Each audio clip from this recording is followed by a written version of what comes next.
অবশেষে 12-13 ঘন্টা জার্নি করে আমরা পৌঁছে গিয়েছিলাম দার্জিলিংয়ে আমাদের হোটেলে। আর আমাদের মুখ চোখ দেখে বুঝতেই পারছো আমরা ভীষণ টায়ার্ড ছিলাম, কারণ কাল থেকে প্রচুর জার্নি হয়েছে।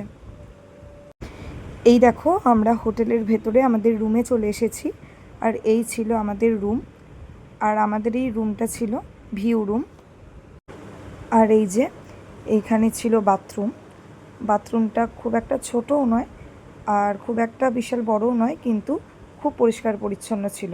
প্লাস গোটা রুমটাও ছিল খুব পরিচ্ছন্ন, আর একটা ছোট মিরর ছিল।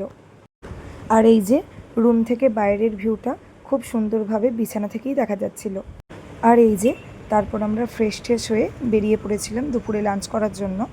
আমরা যে হোটেলটায় ছিলাম তার আন্ডারেই যে খাবার হোটেলটা ছিল, সেখানেই আমরা ডিনার লাঞ্চ করেছিলাম।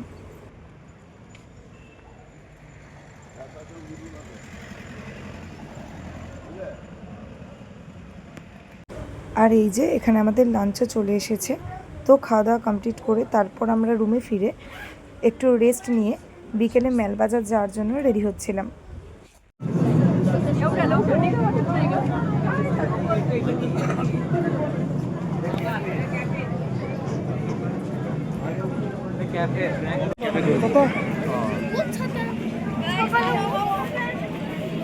একটু করে কিছু চা পাওয়া যে খাবে কি খেয়ে নিই।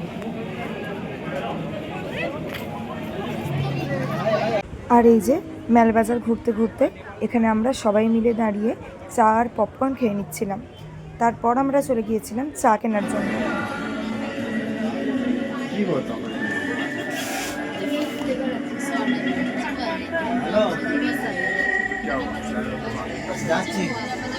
দার্জিলিং এসে মোমো খাবো না সেটা কি আর হয়? তাই আমরা এখানে মোমো খেতে চলে এসেছিলাম। আর তারপর মোমো খেয়ে আমরা চলে গিয়েছিলাম আইসক্রিম খাওয়ার জন্য। ওয়েদার যতই ঠান্ডা হোক, আইসক্রিম না খেলে কিছু একটা বাদ যাচ্ছে মনে হয়। তো তাই আমরা এখানে আইসক্রিম খেতে চলে এসেছিলাম। আর তারপর হোটেলে ফিরে আমরা চলে এসেছিলাম রাত্রে ডিনার করার জন্য। রাত্রে ডিনার করে লম্বা একটা ঘুম দিলে শরীরটা যেন একটু ফ্রেশ হবে। তো যাই হোক, চলো আজকের ভিডিওটা এখানেই শেষ করছি। পরের দিন কী করলাম সবটাই নেক্সট ব্লগে তোমাদের সাথে শেয়ার করব। ততক্ষণ সবাইকে টাটা।